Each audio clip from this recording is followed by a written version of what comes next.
At sa atin naman pong pinakaabangang sumbong at aksyon. Sumbong at aksyon sa Wanted sa Radyo. Itawag ang inyong mga sumbong at reklamo sa 0925 Lunes hanggang Biyernes mula alas 9 ng umaga hanggang alas 2 ng hapon. Wanted sa Radyo sa Radyo 5 92.3 News FM. Alright, nandito po ngayon si SG Mike Aranio para ireklamo ang isang security agency at mag-follow up na rin kasi dun sa pag-renew ng kanyang security license na hanggang ngayon, Idol, wala pa rin daw. Nakapagbigay na siya ng 5,000 pesos. Gandang hapon po, Sir Mike. Gandang hapon din po, Idol. So gusto niyo po mabawi yung 5,000 pesos Opo. ninyo kasi ibinayad niyo yan sa pag-asang mabibigyan kayo ng lisensya. Opo. Kapalit. Kapalit po, sir, ng 5,000. Okay, ng 5,000. Pero hanggang ngayon wala pa. Kailan niyo po binigay yung 5,000? Actually po, sir, ito po, sir, sa bawat sahod ko, deduction po ito, 500. Pero alam niyo ho ba, yung lisensya sa pagka-security ka sa SOSYA, there's no such thing as non-appearance. Dapat doon kayo nagbabayad. Doon kayo pumipila. Ano po nagpalakad dito, sir, yung agency ko po. Sila po naglalakad ng license ko. Bale po ito, sir, renewal na po. Renewal lang. Opo. Maski na, kahit na renewal, kailangan ikaw po ang pupunta ron at magre-report ka. Magpapakita ka doon sa SOSYA. Yung non-appearance po na ino-offer po ng agency ninyo, kung tutuusin, yan po ay illegal. Opo. Kasi kailangan pumunta ka ron, magpakita ka ron, pipirma ka ng mga dokumento at kung ano-ano pa. Anyway, Miss Amy Bon, Corporate Secretary, Team Black Security Agency. Ma'am Amy, magandang hapon. Hello. Magandang hapon po, Ma'am Amy. Hello, Aranyo. Ma'am, si Rafi Tulfo po ito, ma'am. Madam. Yes, sir. Yes, sir. Opo. Si Rafi Tulfo po, live tayo sa Radyo 5 at sa Action TV. Andito po si Ninya Taduran sa tabi ko. Pam, yung 5,000 po ni Mr. Aranyo, nasaan? Po. Sige, mag-usap muna kayo. Sige, kausapin niyo po si Ma'am Aranyo, si Sir Aranyo. Sige, kausapin niyo po, Ma'am Amy. Hello, Mr. Aranyo. Hello po, ma'am. Punta ka dito sa training school para maintindihan mo kung paano ka makapturan sa krami. Ma'am, lagi ko na po pinapalo up yan sa agency. Tapos Kay Sir Peter. Opo, lagi na po hindi mo kami nagkaintindihan ni Sir Peter mo. Dapat dito kayo sa training school pumupunta. Kasi lagi yung pinapaasa po sa akin, Punta ka ma'am. dito bukas, anytime, kasi nandito si Sir Norman. Pagkatapos ng meeting, ano oras ka matatapos dyan? Antawin kaya kita dito ngayon sa school. Para maintindihan mo. Malapit ka na rin naman eh. Diba, Ma'am, excuse me. Ma'am, ngayon na po ninyo explain sa kanya para maintindihan niya. Ngayon na po. Sige po, ano po yung explanation niyo na para maintindihan niya? Sabi ko, sir, punta po siya dito sa training school kasi nakakausap niya pala yung agency niya. Kaya nga po, ma'am, ipaliwanag mo sa kanya kasi sabi mo para maintindihan niya. Ipaintindi niyo po sa kanya yung hindi niya po naintindihan base po sa inyong pagkakaalam. Opo, sabi ko, sir, pumunta po siya dito sa training school. Malapit lang naman po kami dito Kaya sa nga po, bayan. di ba, pupunta siya dyan para maintindihan niya po kung ano ang kulang niya para maganahan siya pagpapacapture sa krami. Sige po, ipaliwanag niyo po sa kanya kung ano yung kulang niya para maintindihan niya. Sige nga. Opo. Ano po, yung mga kulang niya? Pumunta ka na lang dito sa training school. Hindi, ma'am. Hindi, ma'am. Ngayon pa lang. Para maintindihan mo, makapagpa-doctor ka na, makapturan ka na sa krami, makuha mo ang license mo.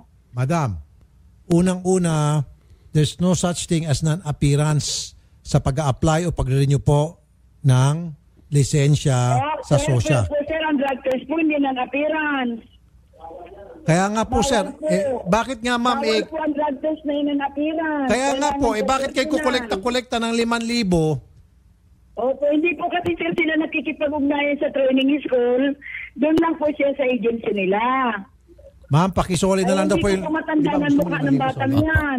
Ma'am, pakisoli na lang po yung 5,000. Kung hindi ma'am, yung SOSYA kakatok po sa pinto ninyo, malilintikan kayo. Ay sir, kami sir, legal kami. Unang-una yung batang yan, hindi ko kilala. Nirekomenda lang ng agency niya. Ang pagkakataon po sir, hindi naman sila pumupunta dito sa training school. Ma'am. In-enroll po ng agency niya yan dito sa amin. Ma'am, pakisoli na lang po yung 5,000, okay? Para matapos na. O sige, bumalik po siya dito kasi hindi kami nakatanggap sa kanya ng 5,000. Tumanggap kami ng payment doon sa agency niya, hindi po sa kanya. Ano niyo po binigay 5,000? Kahit hanapin niyo po ang resibo, wala po kaming nare-receive sa kanyang 5,000. Sa parang kasosyo niya ata yan, sir, kay Sir Peter Losa. Magkasosyo. Opo. Okay. Magkasosyo na po kayo ng agency? Opo, sa agency po niya. Na Kaya nga po, yung agency, kayo po at ang agency ay magkasosyo, tama?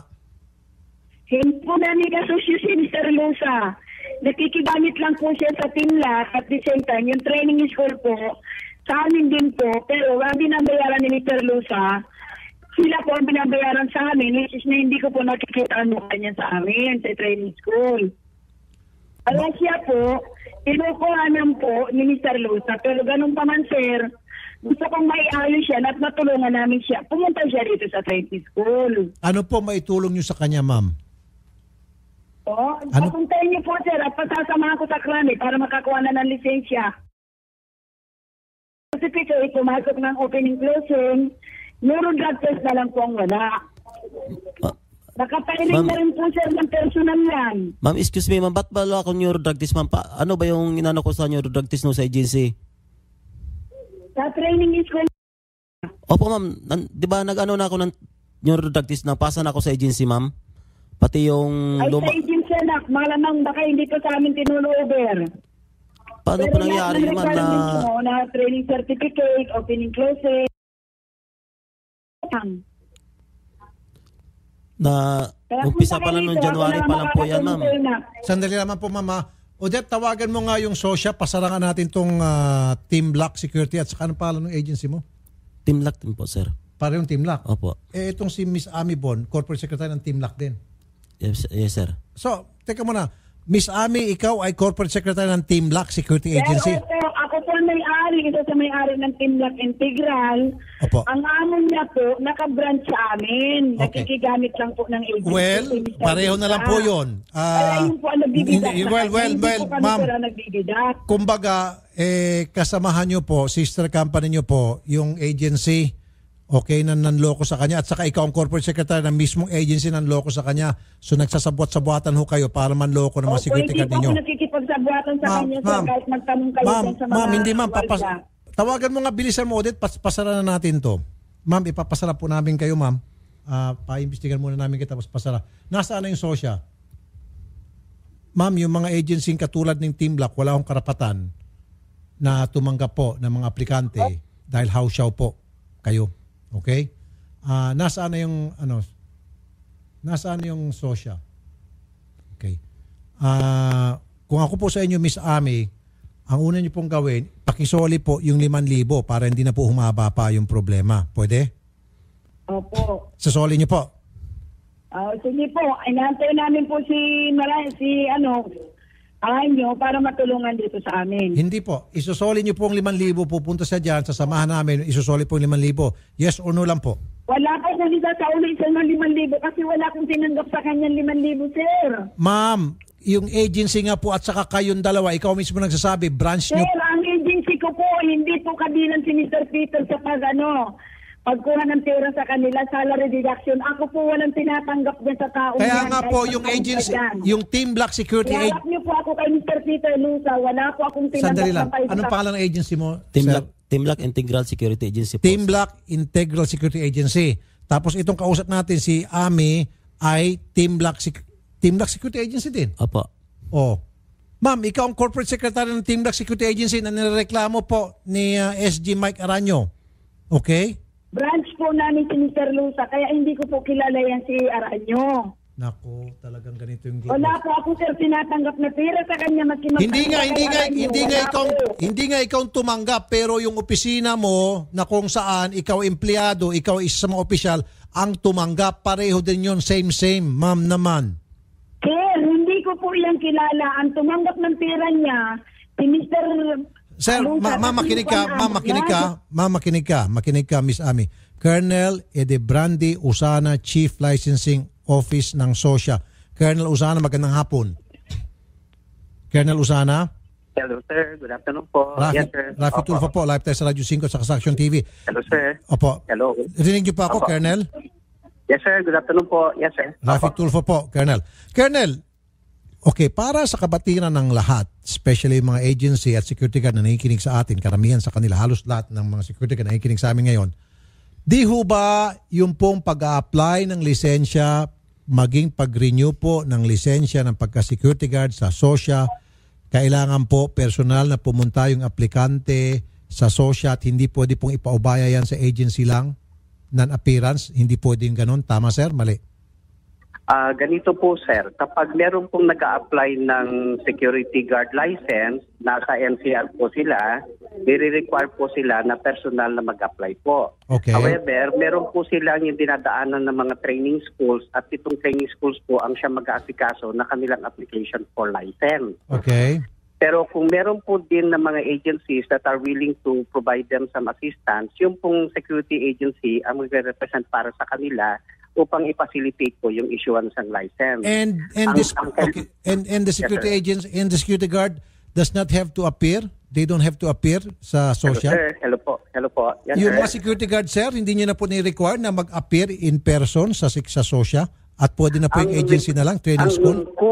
Kung ang guard po sir ay nakapost na po at nagkataon na comply niya naman po lahat ng mga requirements, ipadadala po ng either ng training school or ng security agency yung kanyang application folder.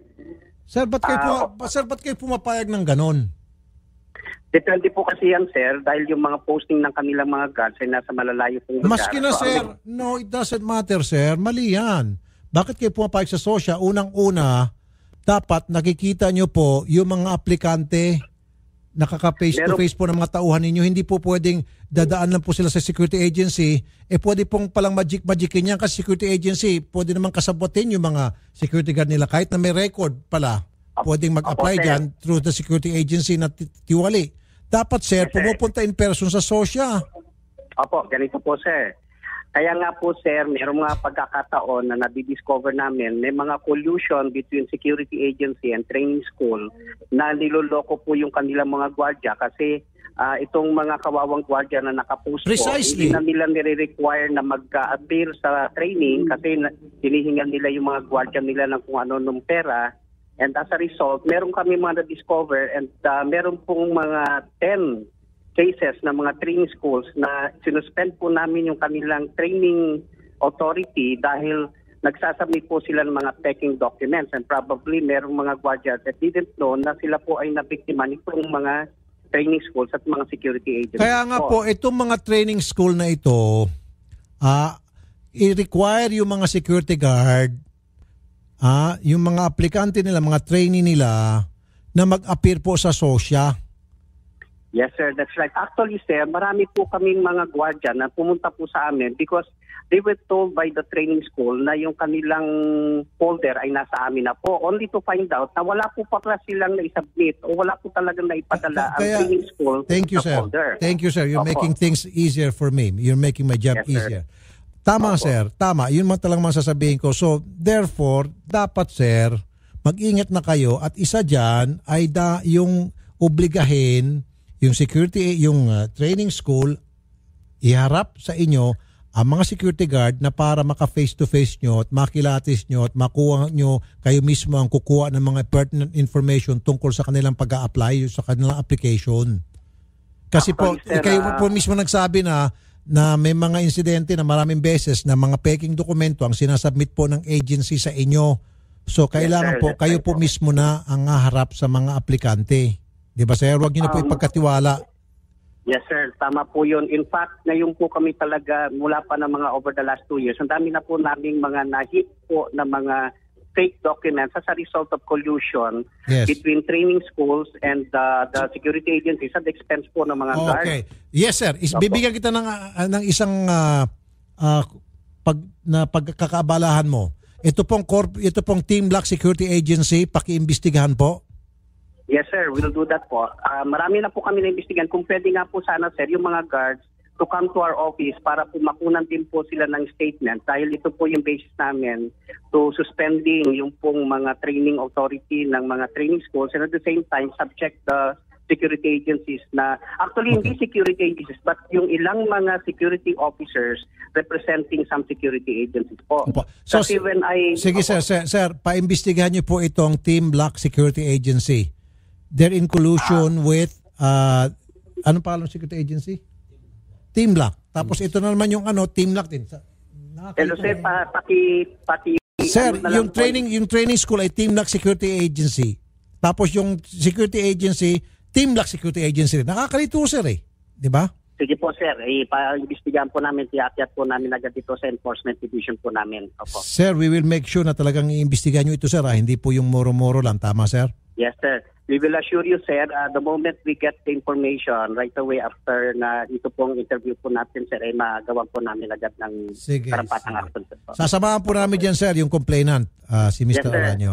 Salamat po, Colonel sir. Usana. Salamat din po sir. Magandang hapon po, Colonel. Sige po. Yes. Ma'am Ami Bon? Opo, sir. Naririnig ko po, sir. Opo, Naririnig ko na sa siya. Opo, paimbestigahan po yung inyong agency, pati po yung inyong lang pong po, training. sir. Wala namang agency. problema kasi unang-una, yung tao na yan na nagreklamo, hindi ko po talaga gwardiya yan. Ma'am.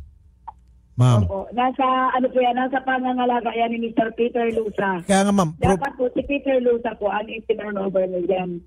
Ma'am, yung pong security agency na kung saan siya konektado, kasasabi lang po ni Colonel Usana na Opo, sir. maaring Kilala ko po siya, sir. kasabwat po ng training school ninyo at marami na po siyang karanasan tungkol dyan, sabi po ni Colonel. Kaya nga po, Hindi po kami nakikipagsabuatan, sir. Kasi unang-una, yung tao na nagreklamo, under yan ni Mr. Peter Lusa. Hindi ko po kilala si Peter Lusa, di ba may-ari ng Team Lock Security Agency? Opo, sir. Pero Oh. ako isa sa may-ari, may mga gumagamit ng aming agency na hindi namin alam. Abay, problema nyo na At po yan hindi yung, sila nagsasabi ma'am. ng monthly report. And ma'am, kayo po corporate secretary ng Team Lock Security Agency na inireklamo niya, meaning may kasama rin po sa responsibility ninyo yung pong pagsisiguro na yung kapalpakan ng agency na inireklamo niya, pagbayaran siya. Kasi nga po, corporate secretary kayo. Pero sir, wala akong tinatanggap sa kanya. Siguro yung boss niya, si Mr. Kaya Peter nga Lusa. ma'am, wala ka nga tinatanggap Yan ang kasi tumatanggap. Kasi may ma'am, opisina po sila sa Valenzuela. kaya nga ma'am hindi Pakitanong niyo po sa kanya kung saan siya nagbabayad. Ma'am Ami, hindi nga po yung bayad ibinigay sa inyo. Okay? Ibinigay po ito sa mga taga-agency mismo na kung saan siya ay nag-opisina, hindi po sa inyo. 'Di ba? Opo. Yun nga ginagawa niyo, ma'am. Mag-imbestiga kayo sa akin. Wala ko akong tinatanggap na pera ng galing din sa tao na yan. Ma'am naman, Kung hindi si sus, Mr. Lusa ma'am. ang amo niya. Wala At nga yung kayong Lusa. tinatanggap na pera, ma'am. I'm not saying na tumatanggap kayo. Hindi nga kayo tumatanggap. Kaya nga maganda yung sitwasyon ninyo eh. Poncio Pilato kayo eh. Madali kayo makapaghugas ng kamay. And all you have to say is, wala akong tinatanggap na pera. Hindi sumayad sa akin yung pilak. Okay? Yung pilak, sumayad kay Judas na nandun sa opisina ni Mr. Aranyo. Okay? Pero, nakikinabang ka sa pilak. Kasi, ang nagpapa-operate, ang nagpapatakbo sa opisina mo at nagpapasweldo sa iyo galing sa pilak nung... Nagpapasahod po sa kanya galing sa Timlak. Pwesto nila Timlak si Mr. Lusa. Kaya nga. Yung po ang nakaka-handle sa kanya. Hindi Kaya nga po, kami sino po ang nagpapatakbo? Saan po kumukuha ng perang pang-operate? May Operation kanya-kanya expenses. po kaming operation. Under operation po ni Mr. Peter. Kaya nga po. Sandali. Siya rin na nangunguliksyon. Kliyente niya po yan. Sige, ma'am, saan po saan po nanggagaling ang pera, operational expenses ng inyong opisina at papasweldo po sa inyo? Saan nanggagaling? Bukod po kami, sir. Kanya-kanya po kami ng pera. Hindi, sila bilang judge namin sila. Saan nga po saan nga po nanggagaling? nanggagaling? Sige, saan po nanggagaling? Sa amin nakakarating yan. Sige na mapapagod Opo, may kanya-kanya pong management. Kahit kung magpatanong kayo, alam ng tao na yung nakausap nyo na hindi kami nagpapatawag sa kanya, si Mr. Lusa. Ma'am, isa na lang po, last na. Yung pong mga pera na natatanggap po ni Mr. Luca, tama? Ni Lusa. Mr. Lusa. Okay, yung mga perang kinukolekta ni Mr. Lusa, sabihin ko na lang pilak. Okay? Yung mga pilak na tinatanggap ni Mr. Lusa, pinakikinabangan po ng opisina po ninyo, Ma'am Ami. Okay? Sige, salamat po, Ma'am Ami. Sasakit lang ulo ko dito. Sige na. Ma'am, sir, punta tayo sa security agency. Pati ako Sosya. nalita. So, Sosya. Sosya na lang. At paimbestigahan po natin. Okay? Hirap kausap Salamat nung po, ganun, ano? Tama nga naman. Hindi nga naman siya tumatanggap ng pera. Hindi naman literal na tumanggap, pero taga-Team Lock Security Agency siya at corporate secretary siya. Corporate The fact remains, secretary siya, yes. Diba? Kapag nadimanda yung Team Lock Security Agency, kasama siya sa madidimanda. Dahil si corporate secretary siya listed sa SEC. Okay? So, damay gusto niya siya. maghugas kamay, wala akong kinalaman diyan kasi hindi naman ako tumatanggap ng pera. Talaga hindi ka tatanggap ng pera dahil hindi ka naman ang treasurer, hindi ka naman ang cashier. 'Di ba? Pero damay ka. Kasi corporate officer ka. 'Di ba? Ang Buti sana kung janitor, wala kang obligasyon, wala kang pananagutan diyan. Sige sir, sumakit ang ulo ko. Bigyan mo ako ng tubig dito, Miko. tubig nga, please. Tubig, yung malamig-lamig. Yun, oo. Tubig. Kung pwede, ice cream.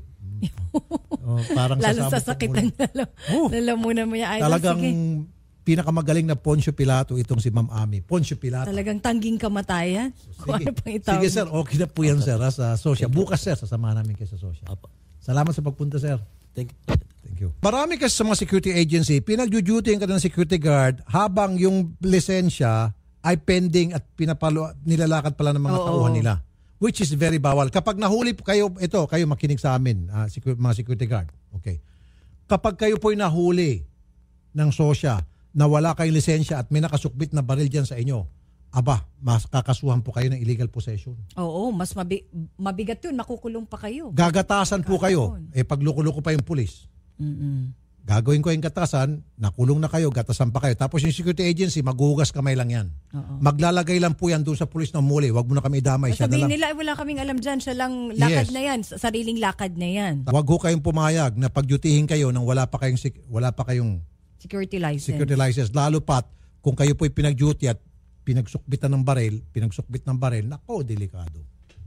May komento dito, Idol. Sabi ni Roda Sanchez 5, Sir Idol Rafi, kaya po gusto ng mga taga-agency na sila ang mag-renew ng security license ng mga SG kasi po malaki ang komisyon nila. Kasi po kung ang SG po ang personal ang magre-renew, mas mura lang po ang babayaran nila. So papatong sila? Oo, may patong. At ang masama dyan, masaklap, papatong na sila tapos peke pa yung ibibigay na dokumento, lisensya. Doon sa mga security guard. Peke yung license. Oo. Diba? O eto, sabi naman ni Phil Ruz de la Cruz, dapat lahat ng agency puntahan nila at dapat pag may inspection sila, isuot ng taga-sosya walang bulsa para walang lagayan ng sobre. Tingnan mo itong kawalanghiyaan ng ibang security agency. Hindi naman lahat pinagnanakawan na nga yung security guard dahil sa mababang pasweldo, wala sa minimum wage. Okay, pag nanakawan nila yung sa benepisyo na kakaltasan at sasabihin, i-remit sa SSS, PhilHealth, Pag-ibig na hindi naman. Pagkatapos, pag nanakawan pa nila dito sa lisensya. Oo, walang patawad. Di ba? Magkano ang lang ba ang ibibigay na sweldo? lisensya, peke. Fake pass. Tatagayin na nga ng pagkalaki-laki, tapos peke pa ang lisensya ibibigay. Ganun kawalang hiya ang maraming security agency. Sila ang kawawa pag nag-inspection, surprise inspection, tapos Yes. fake. Pagdating ng Lagot. surprise inspection ng mga taga-sosya at pag minalas-malas at tiwali pa yung taga-sosya na nag-inspeksyon, abay kakalabusuhin yung security guard. Tatanggap yung nag-inspeksyon ng pera galing security agency at pagkatapos gagatasan pa yung security guard. Kasabihin ng security agency, wag mo na kami idama yan, ipitin nyo ng security guard, bahala na kayo, basta't ito yung pera ibibigay namin pantapal sa inyo. So ang gagawin Kulong ngayon, nyo na yan. kulong niya yan, ikukulong si security guard and tatakutin si security guard, si SG, gagawa ng remedyo sa mga kamag-anak, manghiram, manghingi ng pera. Para lang Pambigay dito sa police. grabe, no? Kaya nga kayo po mga SG, wag na wag ho kayong pumayag na mag-duty nang wala pa kayong lisensya. Lalo pat kung sasabihin ng inyong agency, duty ka lang dyan, on process na yung Kaming iyong bahala lisensya, sa'yo. kaming bahala. Oo, Ito yung baril, isukbit mo na sa bewang mo. Naku, wag niyo pong gawin yan. Pag kayo po'y minalas, yari. One miss you die ang tawag dyan. Okay. Be sure to come back. Use 5 everywhere. Copyright 2016.